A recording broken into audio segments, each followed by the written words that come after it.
And now we're on to the Roman Empire, the rise and fall. And once again, you're just sort of seeing a map there as a reminder. You'll notice it extends further than the earlier maps we've looked at of the full extent of the Roman Empire. Actually, it goes a little bit further than that eventually. Okay, the Roman Empire itself, and to a certain extent the end of the Roman Republic, was really built on conquest. It was the underlying engine that kept the Romans going. Every time a new area was conquered, you brought in a new flow of wealth, you brought in a new flow of new cheap slaves, you brought in new lands to be worked, new opportunities, new trade. You've got new elite positions where people, patricians, senators, the new equites, the new knights, all of where they could get jobs as administrators in these new conquered lands, as well as positions as officers in the military. So in a lot of ways, part of what kept the empire going was the fact that it was an expanding empire, and that in its expansion, it was constantly bringing in new resources for the whole empire to feed upon.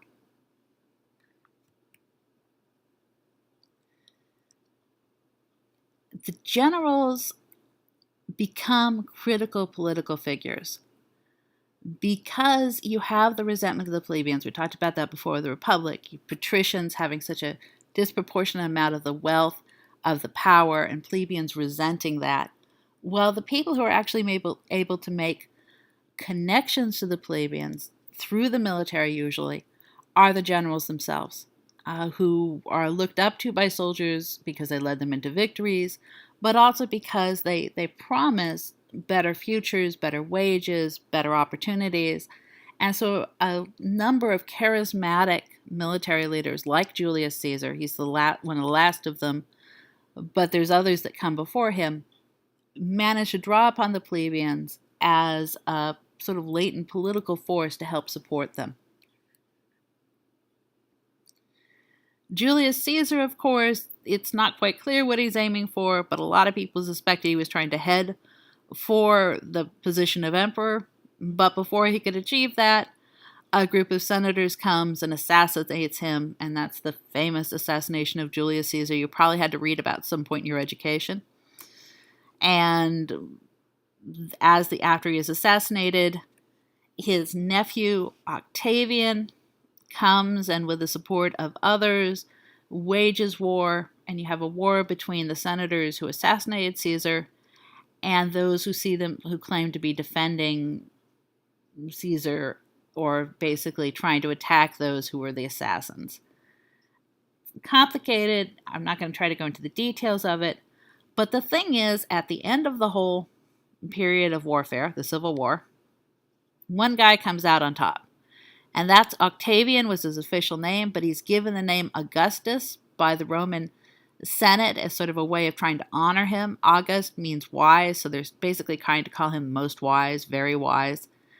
And he is the one who sort of wins out of the whole thing. And you are actually looking at a portrait of him there. You'll notice that this is actually maybe a little bit more flattering than the one we looked at earlier for the Republic. Augustus is hugely successful because he does a couple of things. First of all, he keeps the illusion of the Republic going. He keeps the Senate there. He doesn't try to challenge it in any ways. He claims to be simply someone who is consulting with the Senate and is working with the Senate, but he claims that the Senate is the people who are doing the real work. The fact of the matter is, though, is he takes the real power into his own hands. Of course, he never actually takes the title of emperor. He knows that would be a problem. He knows that's going to get people starting to talk about how he's like a king. Instead, he simply calls himself princeps, basically first among equals, and claims to simply be the leading citizen who's there to help the Senate make their difficult decisions. So he has the real power, but he has the illusion that nothing at all has changed. He also has the loyalty to the legions. He does a number of reforms. He cuts the military in half, but he increases their training. He gives them salaries. He gives them bonuses for good service. He does a whole bunch of different things to make them loyal to him. So he keeps, at the same time, he's doing the public relations thing of keeping people support by claiming to not have disturbed the Republic. He's also making sure that his legions, his military, are well paid, well satisfied, and loyal to him as well, because he knows, just like everyone who came before him, that one of the quickest ways to lose your power is to have the legions turn against you and support someone else to be the next leader. After he dies, he's actually given the title of godhood, which is what happens to a number of the emperors, and they actually get offerings, but they're seen as important in terms of they look after the empire, but they're not given the status of some of the really big gods and goddesses who are worshipped in this period. Augustus is known for what's called the Pax Romana, and this is this period that starts with him and continues on. Pax Romana, it basically means peace of Rome, the Roman peace. And this is the sort of period of prosperity that starts with Augustus and follows after. And some of the things that go into this, first of all, is citizenship. At the very beginning, Roman citizenship was something that freeborn Romans had. Okay, you weren't born as a slave, you were born as a Roman, therefore you have certain protections of citizenship. It gives you legal rights, it gives you protections in terms of taxes, does a variety of things. However, they quickly learned that that's also a very important tool to get the people who've conquered to stop thinking about themselves as conquered victims of conquest, but maybe instead start thinking of themselves as part of the Roman Empire. So first of all, they give special rights to allies. Then they start giving citizenship to some people. First of all, just in Italy, but then others later. Eventually, if you're under Roman rule, you can be a Roman citizen. And that becomes this great incentive and also encouragement for people in these various areas to try to take on the Roman lifestyle. Not everybody does it, but you would have people, for example, in Londinium, what's now London, one of the very furthest parts of the empire, who are dressing in togas and trying to build baths, Roman-style baths, and basically trying to take on the Roman lifestyle is to show that they're part of the empire and participating in it. Part of it also is the grain imports, basically keeping the people fed, giving food to the poor people in the cities, and keeping them happy. It's an urban empire, but it's an urban empire that doesn't have enough food nearby to feed all the people that live in Rome. And so they've got to import grain, and that's actually why Egypt is such a huge, big deal. Egypt is a big deal, because Egypt is one of the best sources of grain. And so every year, the grain ships come from Egypt. They come over to Rome to distribute to the people. And actually, that's a coin. And basically coins are often a way where people try to show the stuff that's important to convince you that you should, to try to convince you to have your loyalty to the people who issue the coins. And in this case, what they're showing is basically the grain distributions to people in the cities.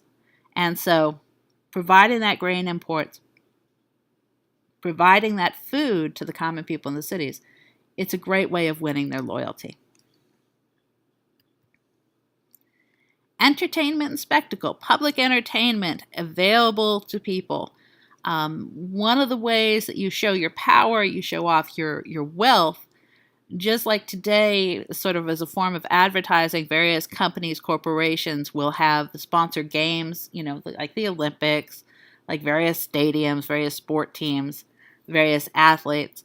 Well, wealthy people in Rome, as a way of sort of showing off their power, but also trying to encourage people to vote for them, to support them in various ways, they would sponsor games. And so at various religious festivals, other kinds of events to celebrate victories, public games, public spectacles would be sponsored, and a variety of activities could take place in it. And you're seeing a little bit of it with some of these illustrations. I don't know how well you can see it, but if you look at like the bottom, you see people fighting wild animals. That was a very popular form of entertainment. The next one up there, it looks like what you're actually seeing is executions possibly. Well, no, it looks like it was hunting. It's a hunting scene. So these animals, wild animals, are imported, often from faraway places. They're brought in as rare as possible, and they're trained to fight each other, or more often to fight people. And in some cases, if you are a criminal, that would be how you'd be executed, is you would be put into these Basically, public contests is a way of sort of seeing your execution. And then, of course, there's combat between slaves themselves, the gladiators, which is what you're seeing in the second from the top. But these huge spectacles and the parades through the streets every time there's a victory, where they would take all the wealth that they gained from this victory and they would parade it through the street in these huge parades, as well as big public buildings, public improvements like the public baths where everybody could go and bathe, a whole variety, the temples where people could worship. All of those were a way of helping to keep people content and committed to the empire. Travel and communication. One of the things the Romans were famous for and were highly effective at was building roads. And actually the legions, they were there to fight, but the other thing they were to do is they were basically civil engineers often. And so one of the things the legions would do is they would build roads. And you're seeing there the remains of a road in Britain, I believe. You know, notice we're about 2,000 years later, and that road is still there. I mean, you know, probably not what you want to try to drive on or something, but that road is still in existence. They were very good at building those.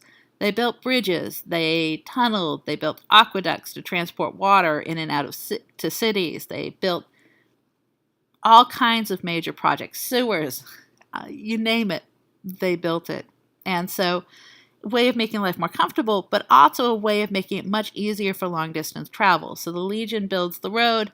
It means that you can get supplies along the road. It means that if troops have got to withdraw or they have to be sent to somewhere, you can send them quickly along the road. It also means that communication can happen.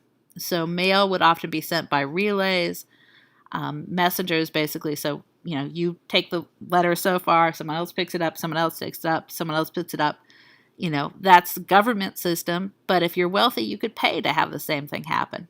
And even if you weren't able to do that, it still would be possible for you to send a message, probably with travelers.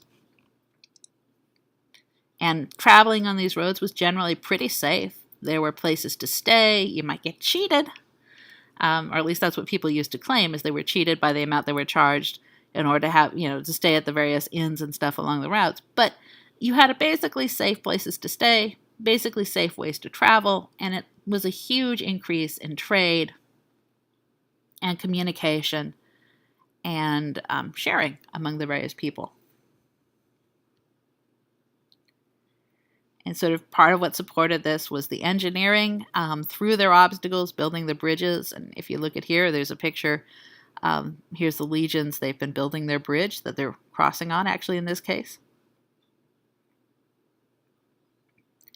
You've got the legions themselves acting as protection against bandits. I mean, obviously they were there for conquest, but they were also there to try to keep things under control. And that could mean going after the local bandits that are harassing people, as well as fighting wars and rebellions. And trade, and the way that trade really flourished. And just, you know, like often with these pictures, you're maybe not going to be able to get the details, but all those green lines, those are trade routes. And that sort of gives you a sense of the amount of crisscrossing that went on and the various goods that traveled. Luxury goods, but also a lot of staples. This is focusing on the area around the Mediterranean. If you were to see sort of a map that showed the full trade routes, they extended all the way to China and India. So it wasn't direct trade, basically, maybe between China and Rome, but goods along the trade routes linked the two, and goods were exchanged. So there were Romans wearing Chinese silk and eating off of Chinese porcelain. Collapse of the Roman Empire. What made it fall apart? Bunch of stuff weakened it. Plague. 165 to 180 CE was a particularly bad outbreak, killed up to about a quarter of the population. What you're seeing there is a plague pit. Basically, what that represents is people were dying too fast to bury them. Plus, they were worried about contamination from the dead bodies, so they would dig a pit and they'd put all the bodies in there. That's a plague pit. This is just one outbreak, but there were repeated outbreaks. By the way, they called it plague simply because it was a deadly disease. It's quite possibly not what we would think of as plague in terms of bubonic plague, the epidemics we're familiar with, but it was basically a deadly disease that was killing a lot of people. there's the ongoing strains by the competitions over who's going to be the next emperor. And there's a whole series of that because one of the ways that you prove yourself as potential good emperor is to gain loyalty of the legions. One way you do that is you can prove yourself in war. There's other ways as well, but that's one of the biggies. And so there's this competition to prove yourself, and this competition among various men who think that they've got a good shot at being emperor. There's a famous year of 4 emperors where there were actually 4 possible emperors all claiming at the same time. Most years weren't that bad, but there was this tension every time it came time where you're going to shift from one emperor to the next in terms of who's going to end up on top and who's not.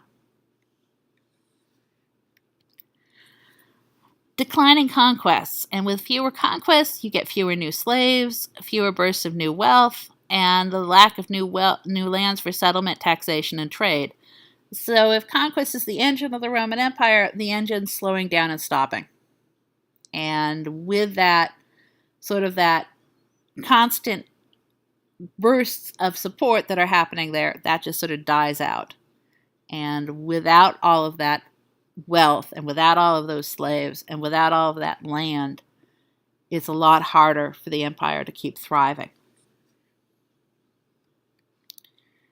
Barbarization of the military. That's sort of a fancy way of saying, remember, of course, barbarian to the Romans just means non-Roman. So barbarian means you're not a Roman. What happens is, as time goes on, the Romans have a hard time getting enough recruits to fill their army. There's just not enough people who are willing to do it. And so instead what they start doing is they take in allies and people who've been recently conquered, people who are close by, and give them positions in the military. And actually, they're often allowed to come in and make up their own units. So they're not just taking them and taking a bunch of people from different places and trying to make them all melt together, a little bit like what basic training tries to do in our own military, where you go through this thing that's supposed to create loyalty to the military itself rather and try to get past all of your individual differences. I'm talking about theory, not necessarily a practice, but that's part of what it's trying to do. In this case, instead, people would come in as an actual unit, and that meant that you have a lot of people in the military who might see themselves as maybe being more similar to the people who are on the outside fighting the empire, rather than seeing themselves as similar to people at Rome. So there's a real tension there. It's a way of trying to get barbarians to become part of the Romans, but it's also a way of getting the military to maybe see itself as, I guess you could sort of say, as a middle ground between people. Along with this, you have this rising number of rebellions. You have a rising number of invasions, particularly coming in from Europe, what are called barbarian invasions, various Germanic peoples. There's some from other places as well. And I'm not going to try to read the details of this map, but basically all of those lines, those are lines of invasion. And all of those little symbols, those are places of various revolts. And so that sort of gives you a sense of the amount of chaos that's beginning to develop. In order to try to manage the situation, the emperors split the empire up. And so they sort of try to decide, okay, we're going to put it into 2 halves. Well, actually, they begin by trying to put it in 4 halves. Four quarters, and then it becomes 2 halves. We'll ignore the whole 4-quarter problem. But basically, you've got the Western Empire, that's the part in this map that's orange, and you've got the Eastern Empire, which is the part on the map that's pink. Orange is bigger, pink is more confined. However, the thing is that a lot of the wealth, a lot of the resources, a lot of the important cities, not Rome, but a lot of the others, are all in the east. Whereas if you look at the Roman lands, that's a lot of the areas with the rebellions, that's a lot of the areas with the invasions, and that's a lot of the areas that really aren't sure they want to be part of the Roman Empire at all. So in the West, civic culture, sort of this urban Roman imperial culture, becomes increasingly weaker. The Roman elites sort of try to withdraw from the cities, try to withdraw from their positions of power. They stop making the donations to help support the services of the city. They stop sort of trying to do all the work that makes the cities work, and it becomes really, really hard for the poor to live in cities, made even more so by the fact that the government can no longer maintain the grain shipments. So basically, you can't stay there. The wealthy don't want to, and the poor have no way to live. And so the cities disintegrate. And the western half of the empire, the Roman Empire, falls. And that's what we're talking about when we talk about the fall of the Roman Empire. By about 476 BCE, to be honest, you can pick a date in the 5th century, from like 400 on-ish, because there's lots of different things that happen. So your individual date, whether you want to go with the first time Rome is invaded by barbarians, if you want to go with the last Roman emperor, which is 476, when he's taken captive, you can pick a date. But basically that entire 200-year period, they're falling apart piece by piece. So the cities collapse, like we just talked about. The refugees from the cities head to the countryside, and they make a deal. We'll trade you labor for protection. I'm willing to work like a slave. I'm willing to take the position on your land, your latifundia, that was formerly held by slaves. In exchange for that, you have to make sure that I've got food to eat, and I'm protected from being attacked by bandits and other lawless people. So they basically give up freedom in order for safety, or at least the promise of safety. You have a retreat from literacy, from trade, from travel. People aren't going very far because it's not safe. It's hard to go anywhere, so it's hard to trade. Literacy becomes increasingly unimportant, and so a lot of books are lost because really all you have to do is you just have to, the scrolls that people wrote on, over time, the worms ate them. Bookworms were real things, by the way. The worms ate them. The paper deteriorated. It got damp. It got moldy. All kinds of stuff could happen. In order for those scrolls to survive, somebody had to keep copying them periodically. And you make a copy of the scroll, and therefore you've got a new scroll, and that's the way it gets survived. You have to actively intervene. Well, people really don't care much. There's a lot less attention to literacy. There's a lot of attention to reading. A lot less people can do it. And so that basically falls. And the West becomes a place of isolation. Lots of people huddled into their manors, not into a lot of contact with each other. The East pretty much does the opposite. The East survives. It continues to be the Roman Empire. That's what it calls itself and thinks of itself. Western historians call it the Byzantine Empire. The thing is, it's Greek-speaking, so remember Hellenization? Byzantines keep that. It's urban. It's primarily cities, so where the West is becoming increasingly rural, the East keeps that urban lifestyle. They have a central imperial government for quite a while. So where the West is deteriorating, it's falling apart, the East still has an imperial government, an emperor who rules over them. And Christianity is the state religion as well. And I'll leave you there with the collapse of the West and the survival of the East.